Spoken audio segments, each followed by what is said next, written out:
Dr. Peterson, Jordan, thank you so much for that. A lot of the way in which the debate has been conducted here in Cambridge on free speech has been rather dry, in fact. It's been heated, but quite dry, quite arid. We've been thinking a lot in philosophical terms, and been talking a lot about Milton and Mill. But what you've done for us tonight is show us the existential power of being able to speak freely. That if we care about well-being, we care about psychological flourishing, and we care about what Aristotle called eudaimonia, happiness, well-being, flourishing, then we should prize truth and the free pursuit of truth above all else. Now, the time has come for discussion, for Q&A. This is what we like to do here. In fact, this is what it's all about. So if anyone would like to kick off, Vincent here is going to traffic the microphone around. If I could just ask you to speak into the microphone just for recording purposes and for amplification purposes. Vincent, you can't miss him. He's in a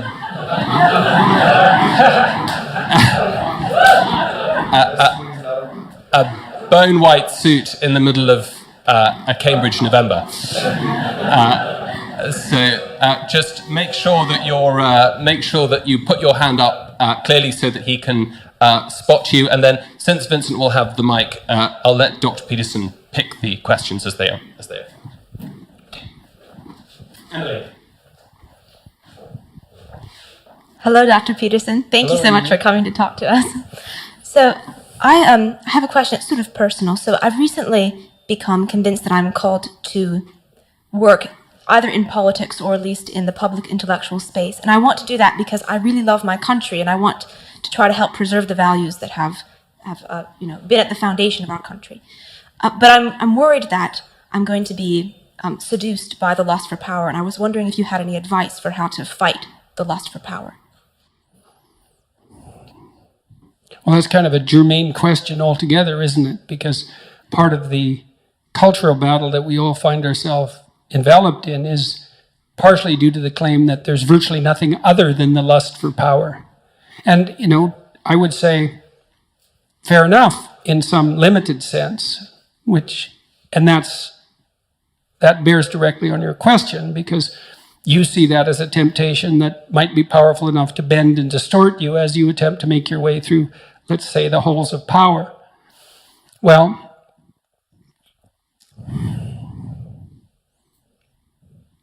I heard recently from a reliable source that Putin's conversion to Orthodox Christianity might be genuine. And then you might think, well, if you're atheistic, well, that's not necessarily a good thing, or maybe you think it's a bad thing, or maybe you think it's an irrelevant issue, and you may also think it's a lie. But I would say that I would be more inclined to trust someone who thinks there's something higher than himself. And then you might say, well, what is it that's higher than ourselves? And that's worth thinking about. And we all need to think about this, regardless of the particulars of our religious belief. And I would say, again, from a clinical perspective, service to others is really something. People who are depressed tend to use the pronouns I and me much more frequently than people who aren't depressed. And I'm not saying that people get depressed because they're selfish. I'm not saying that at all. I'm saying that one of the routes out of depression appears to be an increase in service to other people. And I think the reason for that is because we aren't power-mad demons at the core, even though we may be tempted by such things, and that we find the genuine meaning that offsets genuine suffering in the genuine service to others. And I think it's a big mistake to be cynical, especially prematurely, about such things as political activity, because they're necessary, despite, let's say, their adversarial and party-centered nature, partisan nature. You have to be clear about what you serve and why. And that has to be held higher always than mere victory, mere operationalized victory or instrumental victory. And it's a very, very difficult thing to negotiate, particularly because in the political realm, in some sense, you have to defeat your enemy, right? Because you have to win the election and the other people have to lose. It's a binary choice.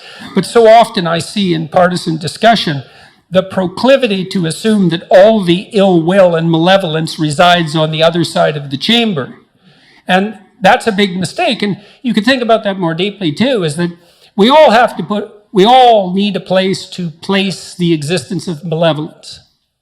Right? Because malevolence clearly exists, and we all suffer from the weight of malevolent history, right? Because even the grounds we walk on here, which this is a remarkable and wonderful place, I mean, English soil is soaked with blood, just like the soil of every place in the world. That's part of the human heritage, and all of us bear the marks of that conflict in some sense in our souls, partly because of the possibility for us to engage in that, but also partly because part of the reason we're here in all this privilege is because of all that catastrophe.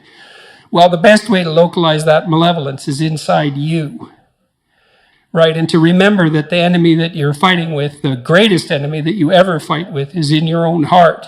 And that'll also stop you from confusing that true source of malevolence, let's say, with your mere political enemies. And that isn't to say that you won't encounter malevolent behavior, although most of it in the political sphere, as it is everywhere, most of it is more ignorance than malevolence, although willful blindness certainly plays a large role. And so you need to know what it is that you're serving. And I would say one of the ways to do that practically, or a couple of ways to do that practically, is you need a good team around you, the people you really trust and who can watch you, and who do it with a certain degree of impartiality, and who are disagreeable enough to talk to you when you do something wrong.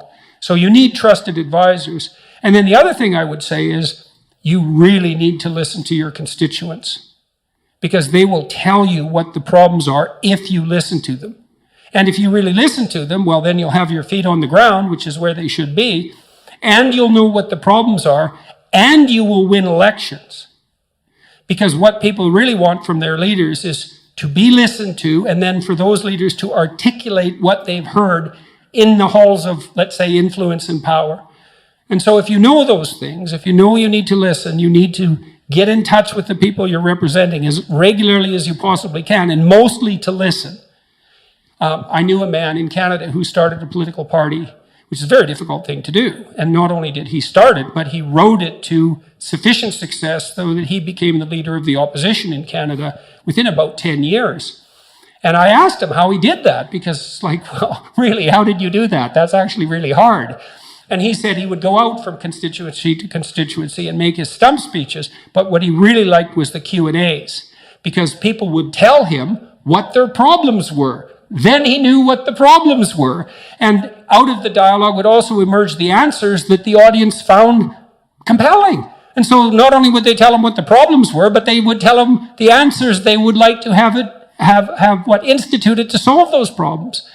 It's the same thing that comedians do when they finesse their acts in front of live audiences before they practice them in front of a large audience. They tell jokes, and the audience either laughs or they don't. And if they laugh, then you keep that joke, and if they don't, you throw it out. And soon you're just as funny as the audience can possibly manage. And it's the same thing. You can also do that in a dark manner, by the way, which is what Hitler did. So he could utter terrible things and wait for a response and collect those. And so then you become the embodiment of the shadow of your people. So I would recommend that you probably don't do that. Thank you very much. You're welcome.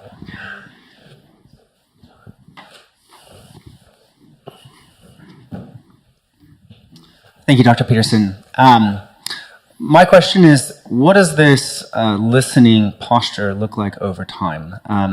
And with your knowledge of personal psychology, I think we can all say we've somewhere encountered one of those relationships where one person does all the work and the other person can't engage in this, even if they have been listened to over and over and over again. But at our society level, if that does happen, now let's try it. I totally agree with you. Let's listen. If we wind up in this, sometimes it's always listening and it never turns into listening back. Right. What's that look like over time? You do test for reciprocity. So children, for example, when children are investigating potential play partners on the playground, they'll come up to a child, let's assume a child of roughly the same age, because that would be the most common situation. Maybe we're talking about kids who are 4 or 5 years old.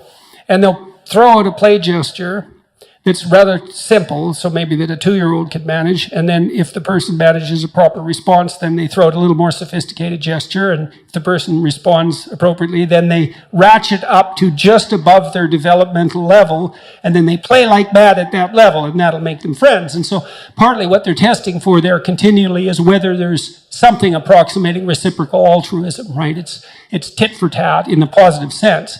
And I would say that, well, we know there's actually a literature on this, which is quite interesting. This is also something very practical to know, and I'll get to another practicality here. So there have been psychologists who've done empirical investigations into what predicts the longevity of a relationship. And so here's one experiment that was conducted multiple times, and I believe this is very reliable data.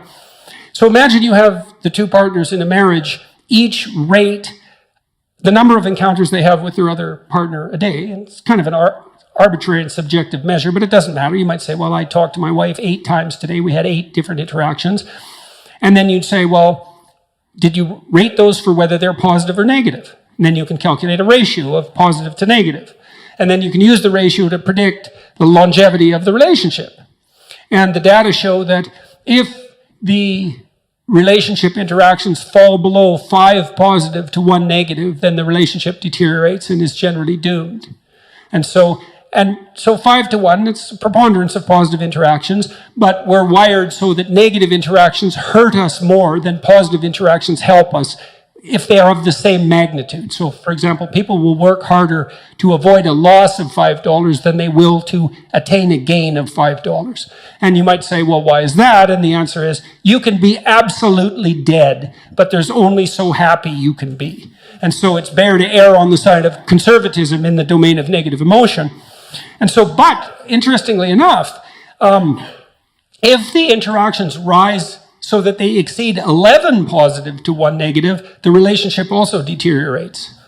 And so what that suggests is that there's it's sort of like smiles with teeth, right? You want a fair bit of positive emotion and reflection from your partner, but you don't want them to be a naive, dependent pushover who's afraid to stand up for themselves. And so you want to, because you're a nasty, horrible human being, and now and then you poke your partner just to see if there's anything there, because that's what you're like, and if you find out there isn't, you'll run roughshod over them, and you think you won't, but you will, especially if they're very good at implicitly encouraging that, which dependent people sometimes are.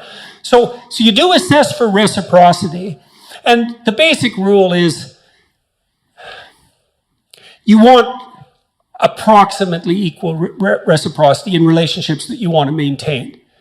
Now, maybe, you have enough additional resource to be the giver more often than the receiver in some relationships, but I don't even think that really works that well with children. You obviously have to take care of them, but it's not like they don't deliver the goods to you if you have a good relationship with them. And you want to some degree, to enforce that reciprocity. Now, you might say, well, what happens in relationships where that's impossible? And, well, I give you a practical piece of a suggestion on that front. And this is another thing you can do in your own household. This is so useful, man. If you get good at doing this, your life will get so much better. You can't believe it. Is watch the people around you, and whenever they do anything that you would like to see repeated on a regular basis, tell them exactly what they did in detail, with, be positive about it, obviously, and just indicate that you noticed. And because I saw this when I was grading student essays, and so I taught this seminar for a long time, and I was trying to teach kids how to write. They were in their 4th year of university in the honors psych program. You'd think they'd bloody well already know how to write, but they didn't.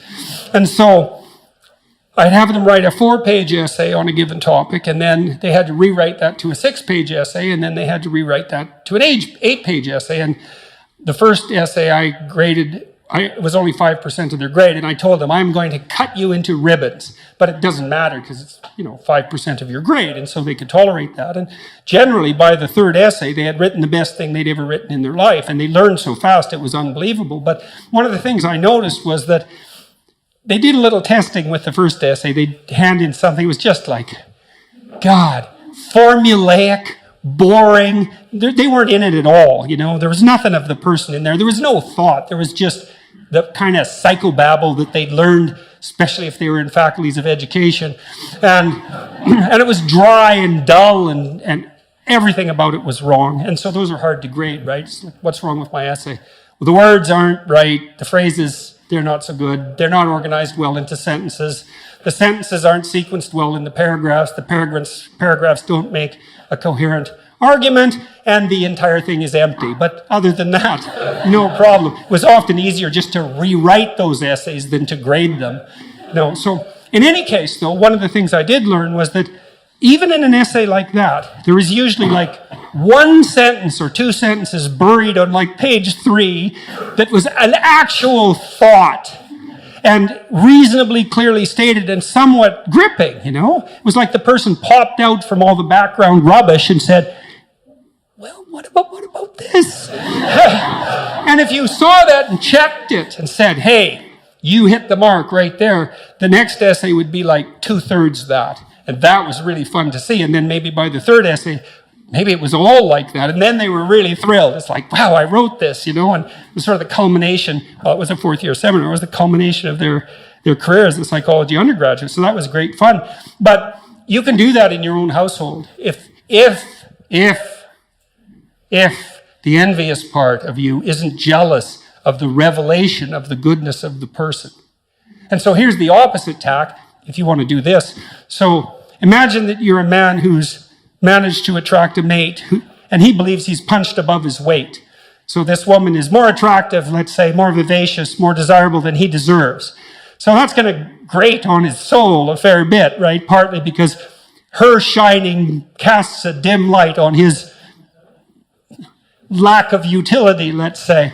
And so you can imagine someone like that being prone to jealousy for obvious reasons. And so the best tack to manage in a situation like that, if you're that man, is to wait till your wife dresses herself up in a particularly attractive manner and then either fail to notice by occupying yourself with something trivial while she's attempting to gain your attention, or by criticizing her directly for what she's just managed to do. And if you do that 50 times, let's say, you can be sure that she'll never reveal her attractiveness to anyone else for the rest of her life, including you, and you'll get exactly what you deserved. So that's the opposite of watching people carefully. Now, I learned this in part from Skinner, B.F. Skinner, the famous animal behaviorist, because he used all sorts of reinforcement contingencies to shape animal behavior. And Skinner was unbelievably good at this. He trained pigeons in World War II to guide missiles by pecking at photographs. So they could map the photographs onto the missile trajectory, viewing the territory underneath, and peck accurately enough to guide the missile to its destination. That was discontinued as the technology for guided missiles developed, but Skinner could do that. And, you know, we think pigeons, well, they're not that bright. It's like, they're smarter than you think, pigeons. That's why they can live in cities. That's not easy for a bird to pull off, you know. It's not their natural habitat. And so, but Skinner, although he would use punishment, technically speaking, which is the application of a certain amount of pain, or threat, which is the use of anxiety, but what he believed was most effective was reward. But it required a tremendous amount of attention. So, for example, if Skinner was trying to train a rat to climb up a little ladder and then across the ladder and then maybe do a pirouette and come down, which he could do with no problem, he'd wait, he'd just watch the rat, and then when it got close to the ladder, he'd give it a food pellet. Now, his rats were starved, by the way, down to 3/4 of their normal body weight, so they were pretty eager to work for food. It's not something you necessarily saw in the methodology section of the papers, but, and that's not a critique of Skinner, it's just an indication of how simplification takes place in laboratory experiments. But in any case, he'd wait for the rat to get near the ladder and give it a food pellet. And soon the rat would be hanging around the ladder quite a lot. And then now and then, just more or less randomly, the rat would put a paw up on the ladder. Food pellet. Well, then the rat would hang around the bottom of the ladder with paw up. Well, if he did that continually through observation, he could get the rat to do pretty much anything that you could imagine a rat could do, and then maybe some things you couldn't imagine. And this isn't a manipulative technique, by the way, although it can be used that way. It's not effective unless you do it with a certain degree of wisdom. You want to think, well, what do you want in your house? How about peace, tranquility, happiness, and humor? Something like that. It's not a bad first pass approximation. And you got to get that in your head. It's like, do you want that, or do you want the delights of endless martyrdom? Because you have to make a choice, and you might think, I wouldn't pick martyrdom. It's like, really? Really? You wouldn't, eh? You'd pick peace and happiness and humor, and so everywhere you go, that's all you're ever surrounded with. It's like highly improbable. So don't be so sure you're aiming up. But if you can orient yourself in that direction, and carefully, and knowing full well what the hellish alternative is, because you need to know that, then you can watch and see, well, when is this manifesting itself in the people around me? And then you can tell them in detail, I noticed today we're having a discussion at dinner, and you made a spectacularly witty remark right at the right time, and it was provocative but not annoying, and so good work. And then the kid thinks, oh my God, I noticed. And then he's like twice as funny the next day, and maybe not in some unbearable manner. And that really works. It really works. But like I said, you have to quell the envy that would otherwise beset you, and you have to want to aim up, and then you have to not be jealous of the other person's goodness, and you have to be extremely attentive. But man, as a transformation technique, even in extraordinarily difficult relationships, which goes back to your point, there isn't anything I know of that's more effective. And I've been working with moderate Democrats in the United States recently, and with a number of Republicans, and suggesting that to the Democrats that when the Republicans do something that isn't absolutely malevolent and stupid, in your opinion, you might want to just say something. Like, that's not as bad as it could have been. Something at least. And the same for the Republicans in relationship to the Democrats. And that because it's also one of the ways that you can reduce the tit-for-tat proclivity, right? You want to give the devil his due, especially when you're not actually talking to the devil, but just the person who's sitting across you, let's say in the house. It's an unbelievable, and people, that's another issue. I mean, if you want people to appreciate having you around, learning how to listen, that is a skill that is absolutely unbeatable. And this technique of summarizing to their satisfaction, that works like a charm. And it's not, you might be a little awkward when you first try it and might feel a little manipulative because you're not that good at it. But if you get expert at it, and you have the greatest conversations with everyone. I had people in my clinical practice who were extraordinarily impaired intellectually and suffering from all sorts of assorted pathologies in addition to that. And if I was listening to them properly, they were as fascinating as anybody I had on the same more able and competent end of the spectrum. And you learn so much because there is nothing that people won't tell you if you listen. It is absolutely amazing what people will tell you. And so quickly, they'll reveal things they didn't even know about themselves. And they need to know those things often. They've been hidden for years. It's so rewarding. And then this use of attentive reward, that's also, it's fun in a game-like sense once you learn to play it, because you're watching. You think, I'll just wait. This person's going to do something good. Sooner or later, it's like, pat, good work. And people are so thrilled that little manifestation of goodness in their heart that managed to sneak out past their cynicism and boredom was recognized. They're so, what is it? It restores their faith in what's good inside them. It really does. It's unbelievably powerful. And so that can work if you're embroiled in a difficult relationship, and you can't escape easily, or maybe you can't escape on moral grounds. That listening, that helps a lot. You might have to listen a lot, but that use of judicious reward, man, that's a powerful technique. So, Dr. Peterson, thank you so much for your work and your passionate defence of free speech. In relation to and therapy as well, the UK government's currently consulting on banning so-called conversion therapy. And I wondered what your view was as a therapist on that in relation to talking therapy in particular. Well, the first thing I would say about that is that as soon as it's termed conversion therapy, the argument's already over, right? Because this is one of the things, conservative politicians are particularly bad at this, by the way.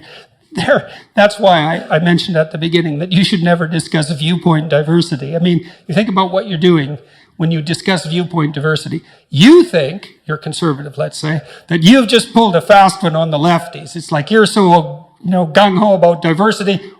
What about viewpoint diversity? And you don't even notice that you just subordinated the highest value in the hierarchy of values to diversity.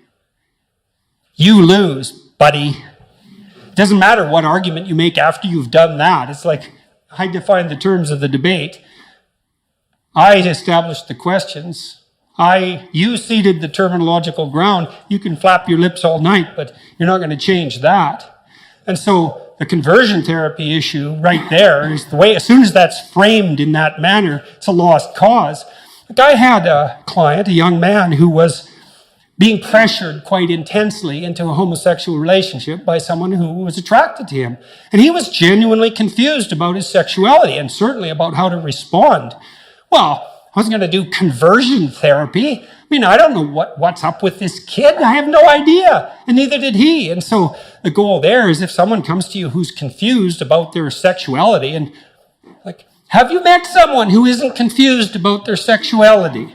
It's really complicated, especially when you're 16, Well, you listen and you try to sort them out. And if you have any sense, you realize that you have enough trouble with your own destiny to not bother imposing your viewpoint, moral or otherwise, on this teenager. You want to help them come to their own conclusions. And it's an axiom of clinical practice that only those formulations that come from the client themselves will result in anything approximating lasting behavioral change. So, you could come to me and I could give you advice, and you might even think it was good advice, but you're not going to take it because you can't even give yourself advice and take it. How are you going to take it from a relative stranger? But if you go through the process of thinking it through, like really deeply thinking it through, and you draw your own conclusions, and then maybe you practice their implementation, there is some possibility of change. And you just can't do that by, like conversion therapy.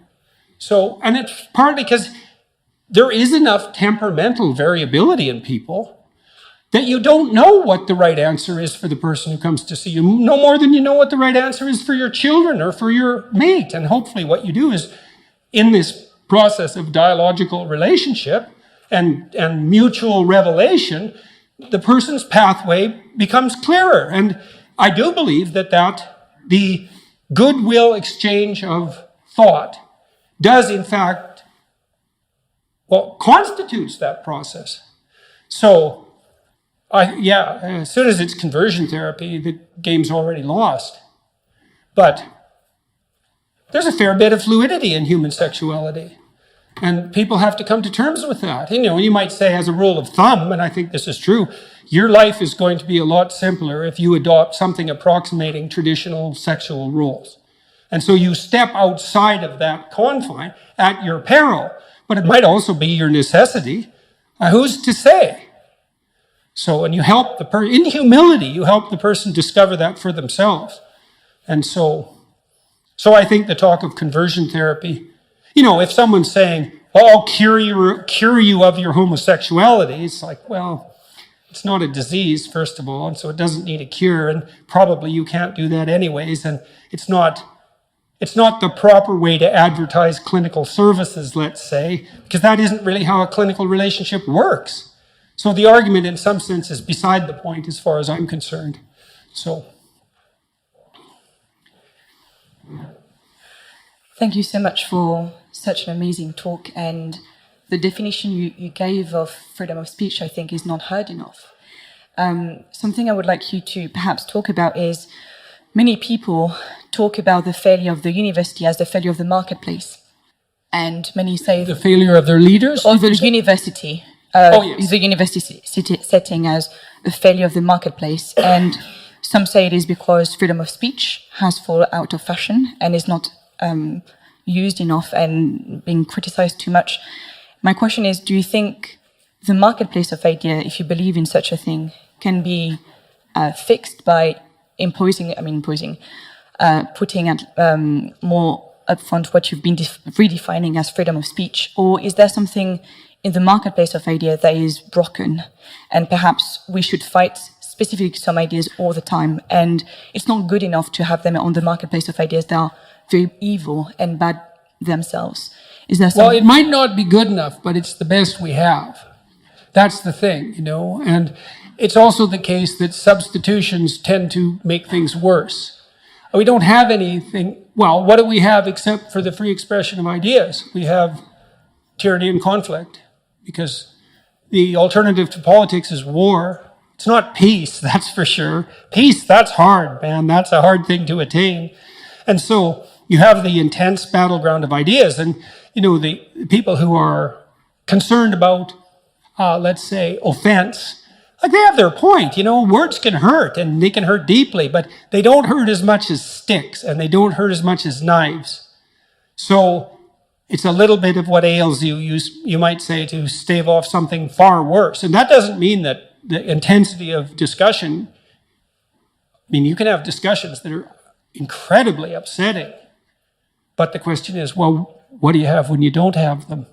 And if you think that what you have by not having those discussions is peace, then you're either naive, willfully blind, or malevolent. Those are the options. So, I've seen in my clinical practice, one thing I got deeply convinced of, and it wasn't something I wanted to be convinced of, I would say, is I never saw anyone in my clinical practice ever get away with anything. Not even once. So they'd come because they were miserable for one reason or another, and sometimes deeply miserable, and we would trace back the genesis of the misery. There's almost always an act of deception at its root, either their own deception of themselves or some other person who putatively loved them, deceiving them. And so it was unbelievably painful to walk through that in this free speech sort of manner. But the alternative, which was living with the insane tension that accompanies the unrevealed truth, let's say, in the bosom of a dysfunctional family, like, as terrible as it is wading through the monstrosities, living with them endlessly as they grow, that is no solution. And so we don't want to be Pollyanna about this. Like, there's nothing. Free speech does not lack savagery. But compared to the alternative, it's infinitely better. And it's the only valid pathway to peace, except maybe the peace of the grave. If you and I disagree and I kill you, well, that's the end of that argument. But it's not so good for you. And it's really not the end of the argument anyways, because the probability that you are revealing in your opposition to my thought something that will then reveal itself within me in opposition to my thought is almost certain. And so we have to hash through the ideas to make peace. And, the idea, if free speech, you say free speech has fallen out of fashion, it's like, was thought fallen out of fashion? Because they're the same thing. Like, most people, I would say 95%, 6% of people buy books. Okay, how many people engage in internal dialogical critical self-evaluation? 10%, maybe? It takes a lot of training. You think what you have to do. A thought has to reveal itself to you in the theater of your imagination. And so that happens to everyone to a lesser or greater degree. Some people have a thought a month, and some people are just flooded with them constantly. It's a temperamental variable and a variable associated with intelligence. But once the thought emerges, you can either accept it as a revealed truth, which is the general course of action. A thought occurs to you, and because you're a naive thinker, you just think, well, that's how it is. But let's say you're a bit trained. You can divide yourself into two avatars. One takes the pro side and one takes the con side, and you can have the debate internally. But you have to be unbelievably highly trained to do that. Now, all of you people, or the vast majority of you, do that as a matter of course, but don't be thinking that's the way people work, because it isn't. Most of what passes for thought, and I'm not being cynical about this, and I'm not looking down on people. All people have their talents and their abilities, and some people are good at dialectic thinking. Some people don't have that skill particularly. the way that most people think is by talking. You know, and you see this if you have a close relationship with someone perhaps who isn't as intellectually inclined as you. They'll be pondering something and they'll sort of offer a thought in a questioning sort of manner, and it's an invitation. It's like, well, I thought of this and I'm kind of scared of it, or I'm doubtful about it, and what do you think of it? And then you play the role of what would otherwise be an internal avatar, and they play the opposite role, and maybe you switch, you know, from time to time if it's kind of playful, and you evaluate the thought. Well, that can't fall out of fashion. That's like reading a map has fallen. We need to get somewhere, but reading a map has fallen out of fashion. It's like, well, we're not going to get anywhere then, are we? Because that's how you get places. And that's why I said earlier, freedom of speech is not just another freedom among freedoms, and it's certainly not another right among rights. It's certainly not, and that right is certainly not granted to us by the social contract or a derivative of government fiat. That's an absolute misapprehension, which is why I think as well that there has to be something like, for atheists and believers alike, a divine hierarchy of value outside the political process to which the political process refers. And one of the wonderful things about the English common law tradition is it's grounded in such a metaphysical reality such that we have all the rights there are, except those that are expressly forbidden to us by the common law tradition. It's like, yes, good work, English people. So, you know, as opposed to French civil law, let's say. So, because there you're granted the rights by the state, and that's just, your rights are not a social construct. That's just simply not the case. It's not the case psychologically or physiologically for that matter. So. Hi, first of all, I'd like to just say thank you for having the courage to pursue the truth, and I'm very proud that you're Canadian, especially since truth has been so fraught lately in Canadian politics. My question is, what would you say to someone who has been through a traumatic experience and wants to avoid the culture of victimhood that encourages people to identify with their trauma and capitalize off of being the most victimized person? Okay, well, there's two things that I addressed there. People say this courage, they talk to me about my courage fairly frequently, and that's not right exactly. I just learned to be afraid of the right thing. And I really mean that. I mean, I saw in endless repetition in my clinical practice and in my own private life, when my eyes were open, the consequences of not saying what was true. It's like whatever hell you might fall into by opening your mouth when you have something to say that isn't popular, it's nothing like the hell that you're going to envelop yourself in if you lose control of your own tongue and mind. And like I said, in my clinical practice, I never saw anyone get away with anything even once. And so all you have in a situation like that is what is the truth. Now, you know, of course, you only have your approximations to the truth, but that's better than nothing. And so you need to be afraid of the right thing, and you should be afraid of contaminating your soul with deceit.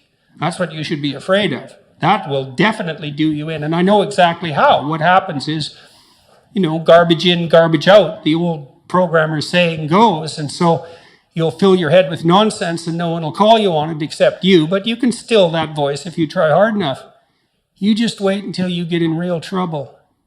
You know, one day there'll come a point where you have to make a decision. And the decision is the difference between life and death, or worse, between someone else's life and death, or worse, between health and the suffering that's worse than death. And because you've compromised yourself to such a degree, you will not be able to rely on your judgment, and you will make the mistake you shouldn't make. And then you're done. And that will absolutely happen. So you tell mistruths voluntarily at your exceptional peril, and you avoid the unpleasant truths that you might have to delve into in all their messiness at your absolute peril and the peril of everyone around you. And so if you see that, you become afraid of that. That's hell.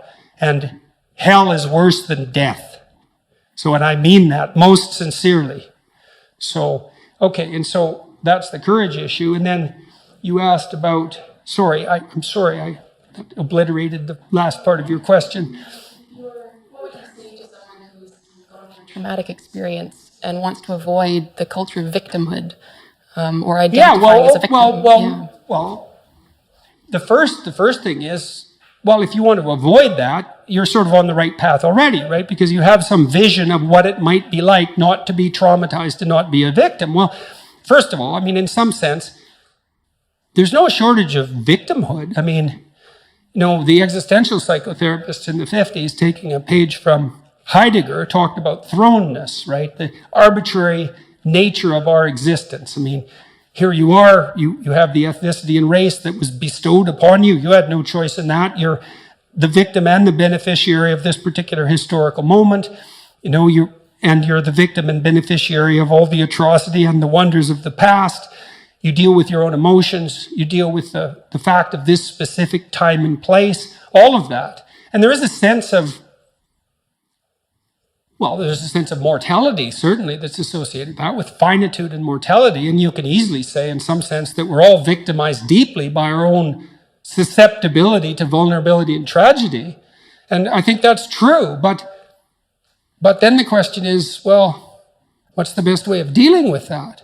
And falling prey to it. When my daughter was young, she was very ill. And one of the things we told her repeatedly, and which I think she did very well to her credit, was often she was too ill really to be able to go to school because she couldn't wake up in the morning and she was in pain. But she needed to go to school. And well, one of the things we told her was, don't use your illness as an excuse, right? Because you're already in trouble, kid. You know, you got your problems and they're serious.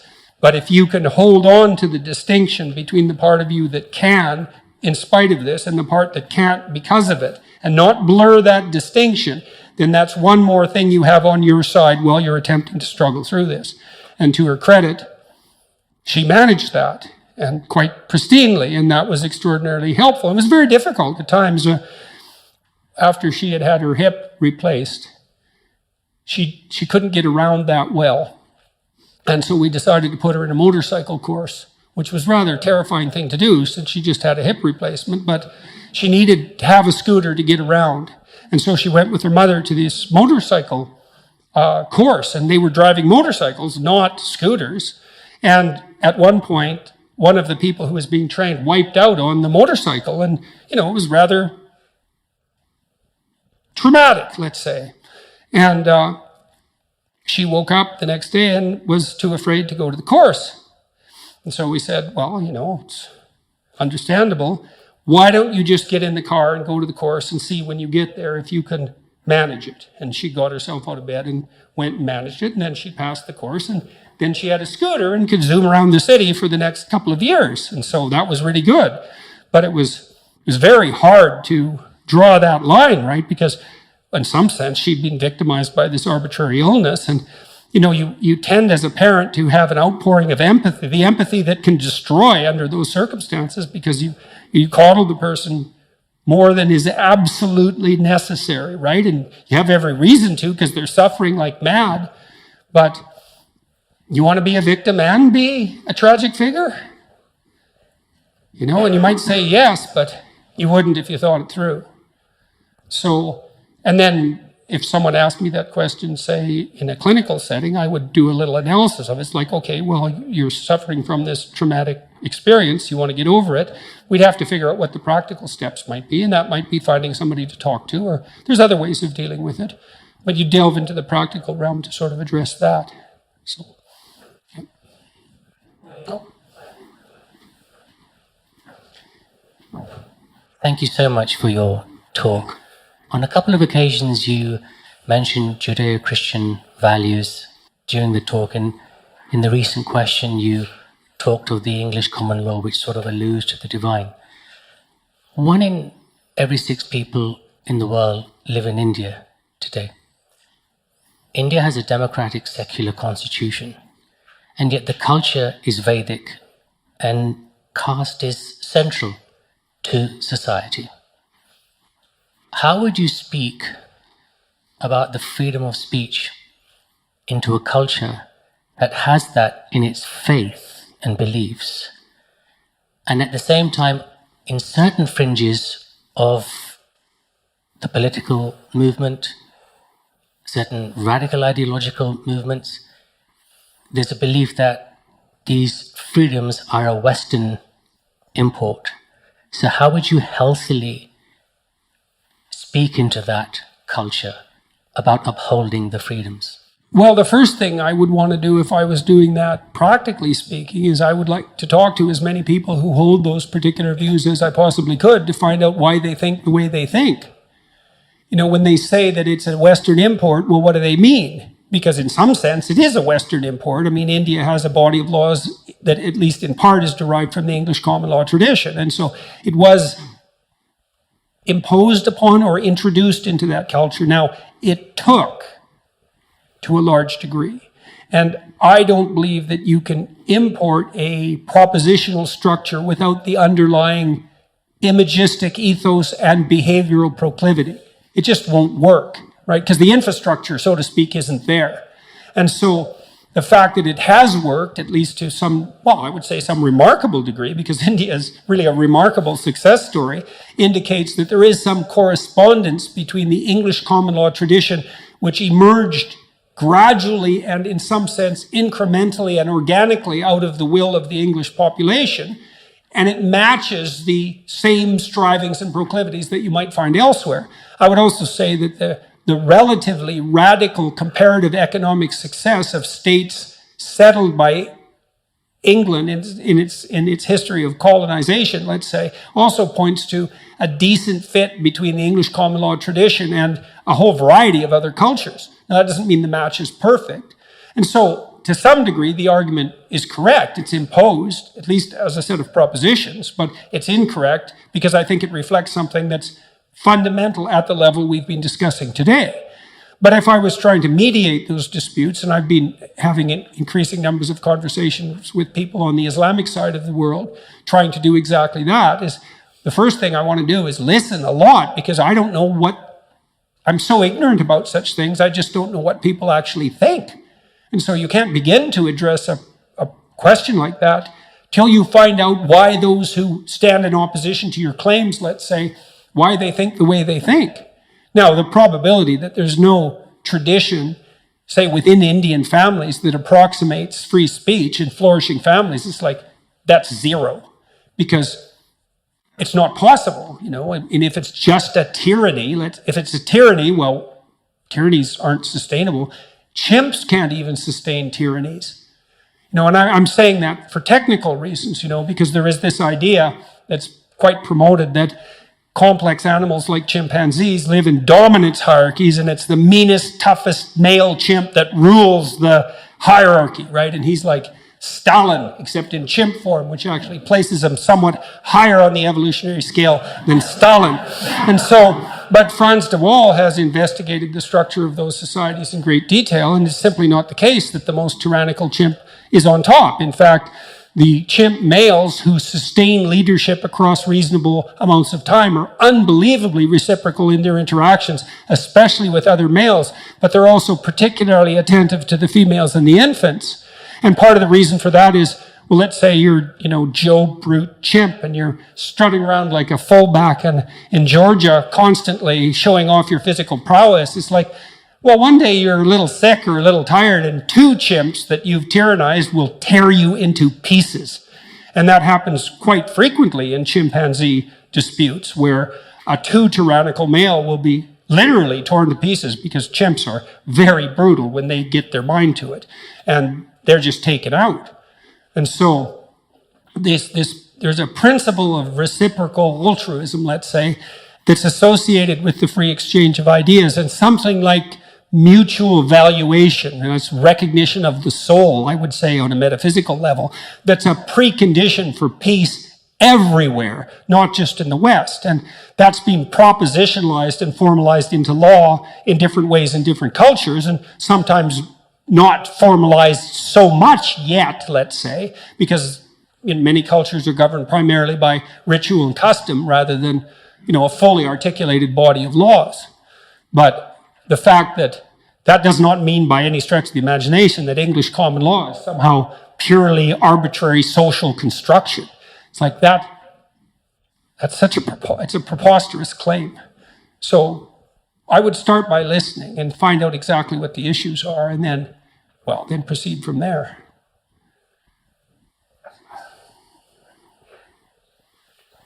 Thank you so much, Dr. Peterson, for what you've given us this evening. You've spoken now in a very complimentary way about English common law, and I'm very pleased to hear it. But freedom of speech is something novel, largely, in our civilization. You just have to think about how dissenters and Catholics were treated in this country not too long ago. You couldn't go to this institution if you were not a communicant of the Anglican Church. I'm not an Anglican, but I sympathise with them, because if you've got something good, you want coercive and directive measures to protect that thing. And in fact, you might be committing a very serious injustice if you don't put the context and structure in place to prevent people who want to repudiate that good thing from invading and corrupting what has taken so long to put together. And spoken like a true conservative. and that's not ironic or denigrating. I mean, yes, absolutely. So how do you reconcile that? Well, there is no permanent reconciliation of that conundrum, right? Because, and I've traced the development of that paradox back, as far as I'm concerned, back into Mesopotamia, passed through Egypt. The Egyptians had two primary fundamental male gods, and one of them was Osiris. And Osiris was the founder of the Egyptian state, mythologically speaking, kind of like George Washington, but he was also the spirit of stone. And so he was the representation of conservative order. That's a good way of thinking about it. But the Egyptians portrayed him as old and willfully blind, specifically willfully blind, which is extremely interesting, and subject as a consequence of his willful blindness to the evil machinations of Set. And the sun sets, and so that's how you know the Egyptians thought about the sun and Set. And so Set was the evil uncle, essentially, and he cuts Osiris up into his pieces, which were also, by the way, the provinces of the Egyptian state, and sentences him to the underworld, and then rules in his stead. That's the danger of an unthinking conservatism, because all our cognitive and social structures deteriorate with the passage of time, because time changes all things. And so we're always fighting to maintain what we have, and that includes our categories of perception themselves in the face of a continual onslaught of novelty at virtually every level of analysis. While the second god of the Egyptians, this is a very cursory overview, obviously, was Horus. And Horus was the he was the rightful son of the true king, raised outside Egypt, and alienated in some sense from the tradition that gave rise to him.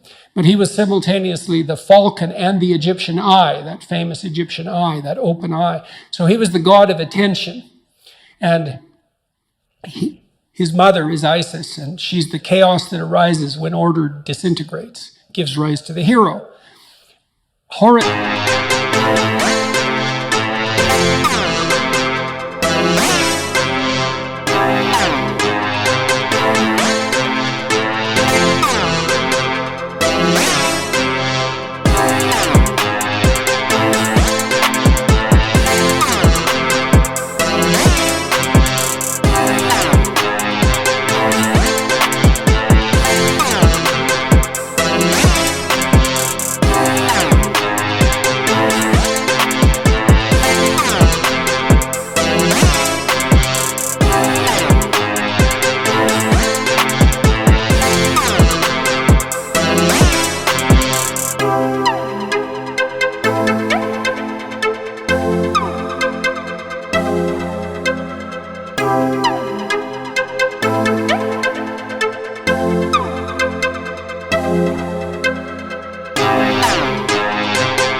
Goes to the underworld to rescue his father.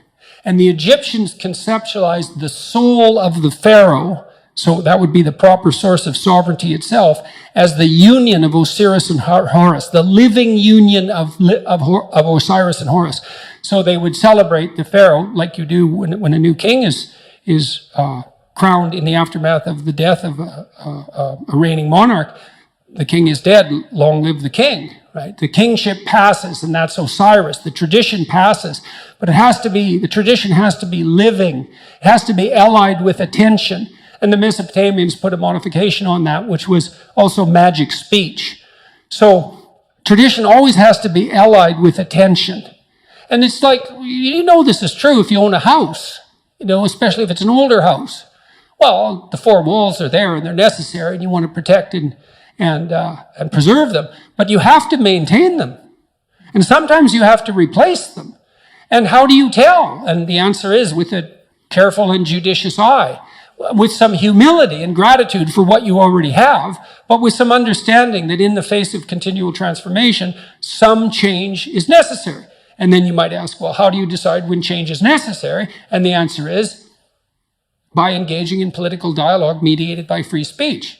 That is literally, because this is an insoluble problem. The conservatives are not correct, but neither are the progressives. It takes a dialogue between them to specify the target, and it's partly because the environment itself shifts and changes literally unpredictably. And so all we have is, consciousness itself is the mechanism that mediates between order and chaos, and political dialogue, when it's done in goodwill, is the manifestation of consciousness in the repair of mechanisms that need to be sustained and transformed. And so there's no end to the necessary dialogue because the future differs from the past. And that's the limit of conservative thinking, right? It's like, the noble traditions. It's like, fair enough, man. If you can walk down a road that's already been walked down successfully, that's a wise choice. But sometimes, there's a flood and the road is changed. The underlying topography is shifted. And then you wander blindly into a cliff or into a pit. So even as a conservative, and conservatives have more of the temperamental proclivity, let's say, to preserve and to respect, but they still have to be open to the transformations that are necessary to keep abreast of the times. And so we try, right? We winnow through the wheat and the chaff of the past, and we attempt to garner the wheat and dispense with the chaff. And the only way we can do that is through continual dialogue with ourselves, honest dialogue with ourselves and with others. So,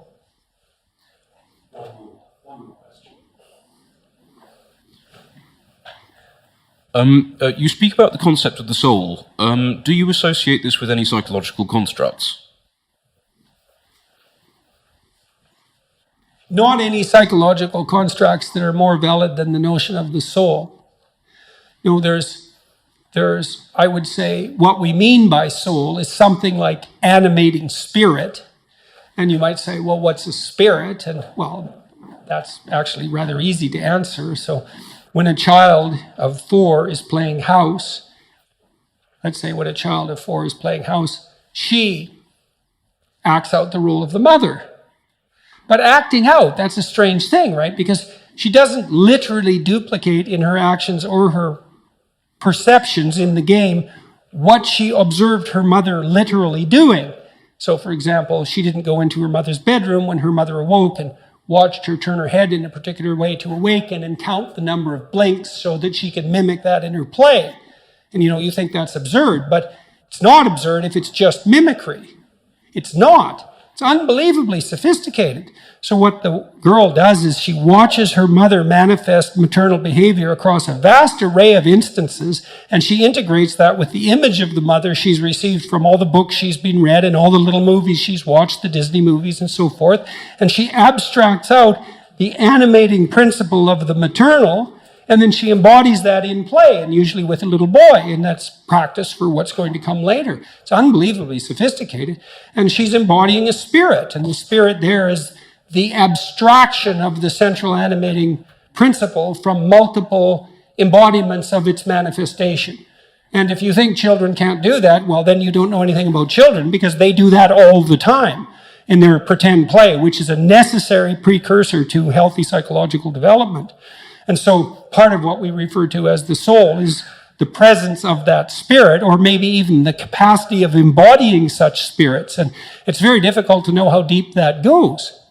You know, I had a vision at one point of all the men in my life who've been particularly influential in a benevolent way. You know, and you think, well, just the mere notion of the idea that there could be a benevolent way that would unite the acts of benevolence across a series of men, that's all comprehensible to you. You take that as a matter of course when you say that there are such things as good men, and you can identify them, right? Something stable about whatever is good across multiple manifestations of incarnation, let's say. And I saw that transform into the Father person of the Trinity as the embodiment of that benevolent spirit. Now, I don't have any idea what that means metaphysically, because who does? But that spirit manifesting itself within is certainly part of what we refer to when we talk about the soul. And you can see that shine through people. I mean, it's part of what gives someone charisma. It's part of what elicits the instinct to imitate in you. You know, and you see that even in simple things. When you see a remarkable athlete do something incredibly athletic to put the soccer ball, the football ball through the net, to score the goal, and everybody leaps to their feet in celebration of that, well, that's a celebration of the divine capacity to hit the target dead on. And it grips you at such a low level, way down inside your soul, that you're compelled to your feet to cheer, and you don't even know what you're doing. But you enjoy it, that's for sure. And that enjoyment is also a sign of the depth and utility of that response. You see this in all the things that people do that are, you know, so-called popular entertainment. It's unbelievably sophisticated. The soul is participating in that in the fullest extent. And, you know, you can say, well, there's no necessary use for the religious terminology. It's like, well, until you come up with a better word, there's plenty of use for it, because it's a very complex and deep phenomena. And to, you know, just cast it into the realm of superstition in some casual manner it's just not helpful. Not in any possible. It's not helpful scientifically. It's not helpful ethically. It's not helpful existentially. Try treating someone for a while as if they don't have a soul. Just really, I mean it. Just, you know, treat them like a deterministic machine, if that's your belief. Really act it out. You'll be like the most hated person in town in about 15 minutes. Well, I mean, what do you make of practical evidence like that? I mean, you interact with people as if they're free souls capable of choosing between good and evil. That's what you do all the time. And maybe you can addle yourself out of that by some ridiculous rationalist ideology, but that just means you're kind of a gabbling fool, and it's just going to make you trip over things you don't even notice in all of your social interactions. And you tell me, I don't care how you think philosophically or ideologically, you bloody well know that what I just said is true. So, and that's true even when you're interacting with an infant or a small child. It's true when you're dealing with someone who's elderly and virtually incapacitated in every way. You still see that divine spark, for lack of a better term, and we do lack a better term, by the way. You see that everywhere if your eyes are open and if you're willing to see it, and to the degree that you're responsive to that, then your actions are guided by love and your words are guided by truth. Thank you very much.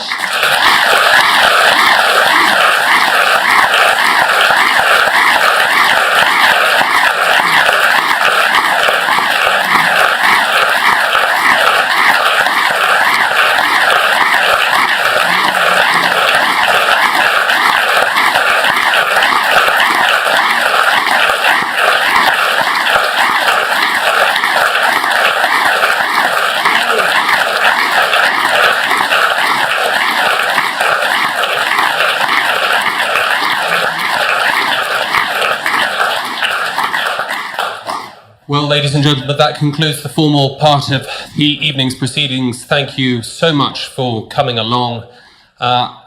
It would have been so easy for our speaker tonight never to set foot in this university ever again. It would have been the easiest thing in the world for him to go to any of the other hundreds of universities that would have rolled out the red carpet and had him back after his marathon bout with all sorts of difficulties over the last 2 or 3 years. And I think it's a testament to the caliber of his character, his generosity, and above all, his graciousness, that he was willing not only to come here and speak to us this evening, but to spend the best part of 2 weeks with us, opening up all his views to scrutiny, to criticism, to debate. Arif and I have been going at him pretty much all morning, and he's got more of that to come. And this is just a slice of some of the engagements that he's going to be undertaking here. And I think it's quite remarkable that he's got that kind of resilience, stamina, that raw authenticity that has moved and changed the lives of so many. So it's been a great privilege for me to be part of this, and I hope that the same is true for you. Thank you all so much for coming. I believe that Colin Hewlett here will be taking photos with Jordan, as he may be tempted to come out, so you won't have to fumble awkwardly with your iPhones, and I'm sure he'll be around for a few minutes just to speak. If you would be cognizant of his time, but I'm sure he'd like to say hello to as many of you as possible if the last few days walking around